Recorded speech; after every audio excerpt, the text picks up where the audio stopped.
的让大家看到藏羚羊在这 three 里栖 cameras 息 today 生产的一个过程。那我 giving 们现在 you 呢，通过 a 我们的 full 主机位， picture of 然后可以 these 看到我 Tibetan 们在山 antelopes 坡上架 living 设的 and 一个 migrating 远处的一 here. 个高机位。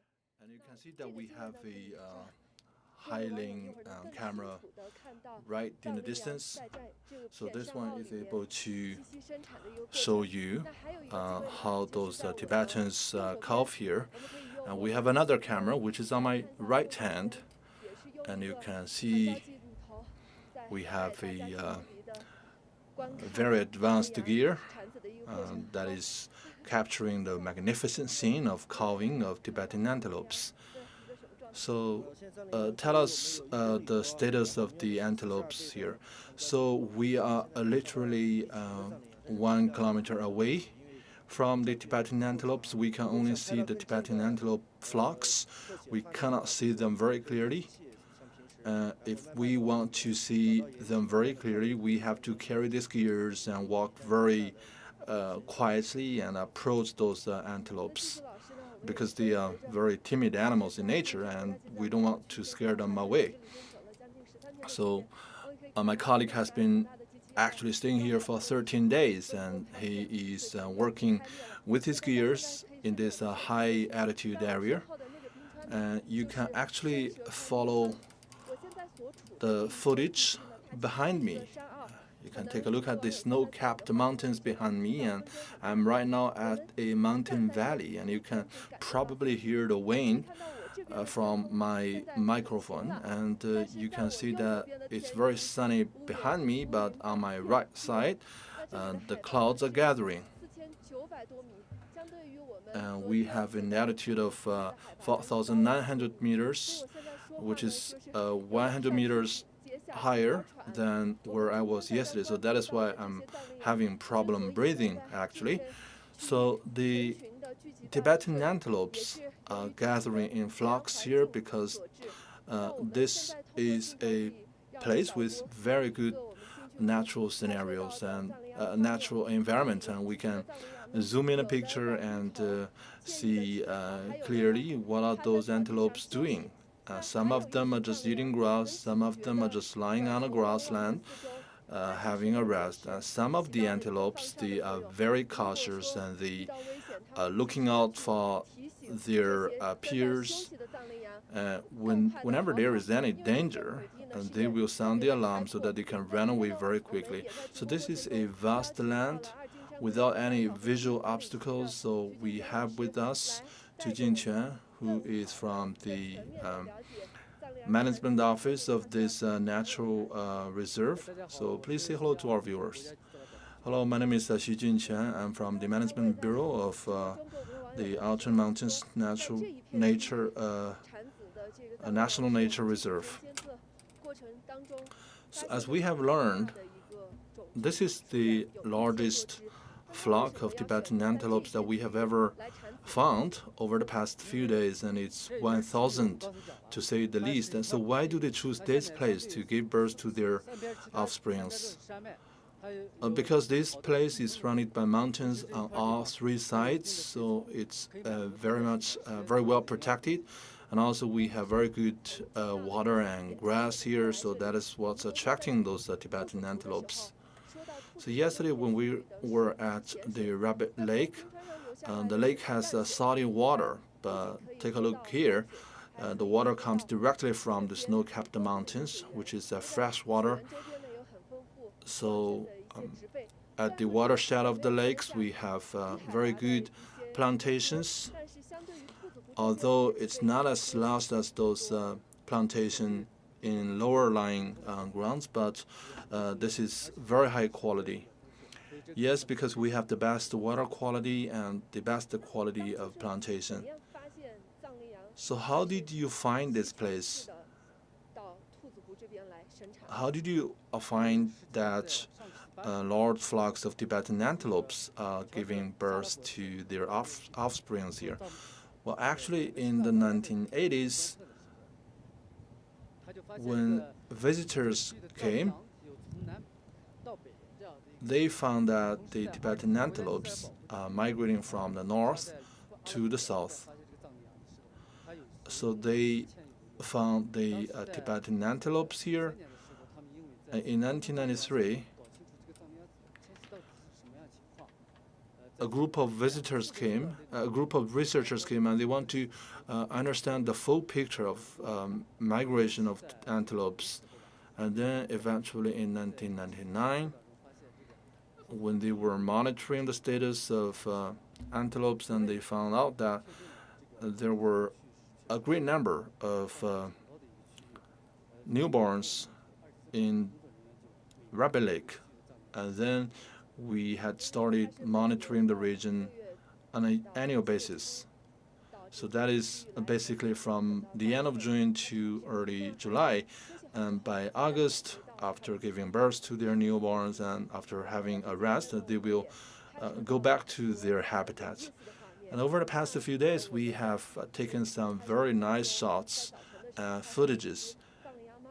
A few days ago, in the morning, we captured a female Tibetan antelope who just gave birth to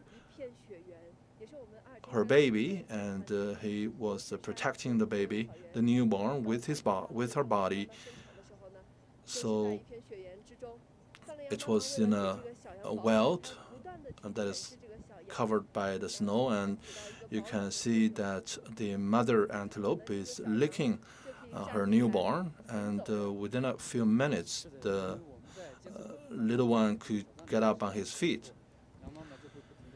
Yes, this is a common scene that we encounter here, and normally the Tibetan antelope would lick this little one, and within a few minutes, the little one will be able to stand on his feet, and then we'll find the milk from the breast. He will stand up, and the big one will guide the little one to learn to walk. So this is how they learn how to walk, and after the little one gets to learn how to walk, they will migrate back to their habitats. And we saw another footage that the little one got lost after it was born, and he was just looking out all around. He couldn't find his mother, and even when he was trying to find his mother, he was trying his very best to stand on his feet, and you can see that he was on his back feet, and it took him a while before he could stand on his feet, and this is truly a painstaking process, but this is a very stubborn and persistent little antelope, and within 10 minutes, it was able to stand on its feet, and by the next 20-30 minutes, he was able to run. And we sincerely hope that those newborns could find their mothers and then can grow up healthily.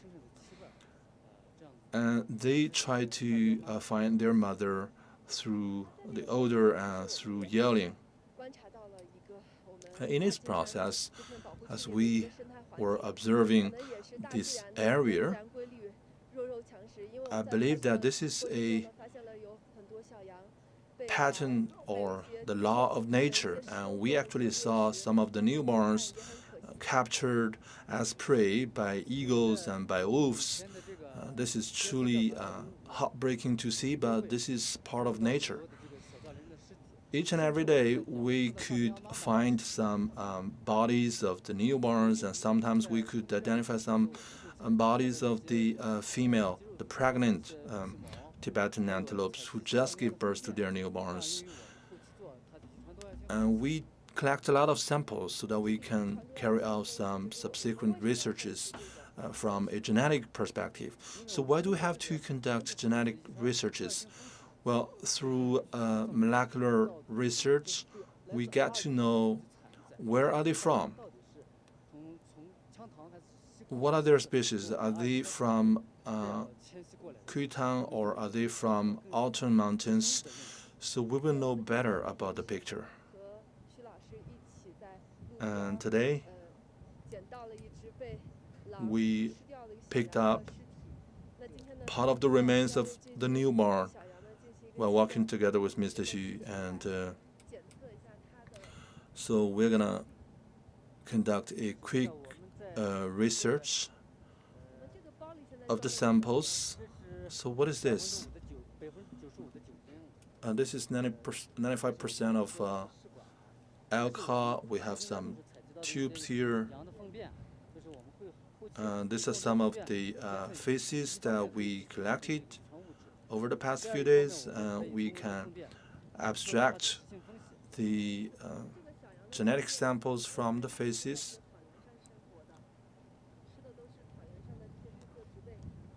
And these antelopes, they have been living on the grassland, and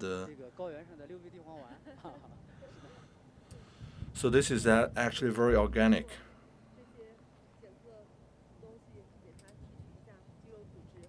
So we're gonna use the tubes and use the lab tools to carry out a quick examination.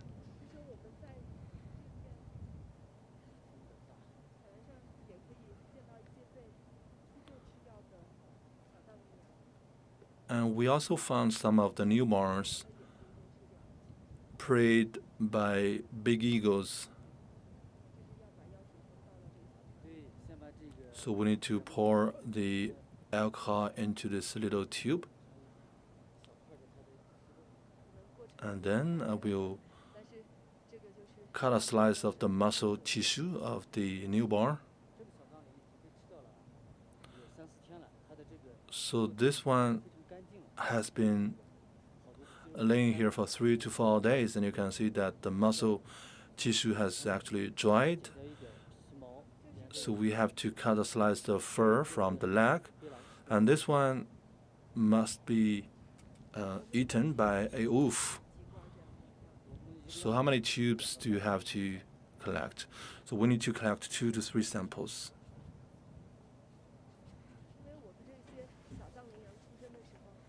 So these little antelopes, when they were just born, they could not run very fast, and they can be easily spotted by those flying eagles, and then they will become their prey. So when the eagles make a nosedive from high above, those antelope flocks, they would be dispersed, and the little ones, those who were just born, and they could become the prey, the targets. And we learned that those mother antelopes, they would run around to distract the eagles so that they can protect their newborns. Well, actually, each time after breeding, the newborns, they were surrounded by those mother antelopes. They were fast in the center. So what is the natural enemy of newborn antelopes? Well, we found out there are 2 dominant enemies. We have eagles in the sky. We have gray wolves wandering about on the grassland. And apart from these 2, we also have brown bear in this part of the country who can threaten the life of antelopes. So when we were filming over the past few days, and we found out that the wolves, they are actually very slow, and when those antelopes are running, they could reach 60 to 80 kilometers per hour. So the wolves, they have this high altitude reaction, and they will lose their breaths while chasing the antelopes. So they will run, and then they will stop to have a rest. Yes, you're absolutely right. And we found out that those wolves, they are very smart, and they would launch covert attacks, and they will give sudden attacks and surprise attacks so that they can catch the prey. So that is why those Tibetan antelopes, when they are breeding, they would select a very covert place, and sometimes they would dig a hole and hide it there. Well, when the little antelopes are born, they would be pushed to the center of the flock. So we did a lot of monitoring, and observations, and we couldn't find the newborns. Why? And because they were actually surrounded by those mother antelopes. They were put in the center of the flock. So there are several circles, and at the outer circle, at the outer layer, are those grown-up antelopes, the mother antelopes, and those at the very center of the flock or the circle are those newborns. So there is a clear division of labor within the flocks of antelopes. The newborns and the mother antelopes, they actually take care of each other on this hundreds of miles of migration journey.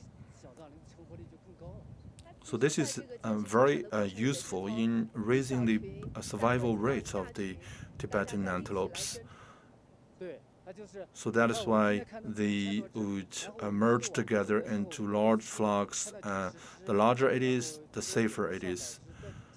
And on this journey, over the past few days, we saw maybe thousands of antelopes.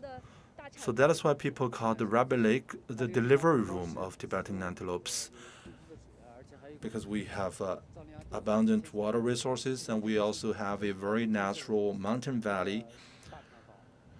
So that is why this place has been renowned as the calving ground for Tibetan antelopes.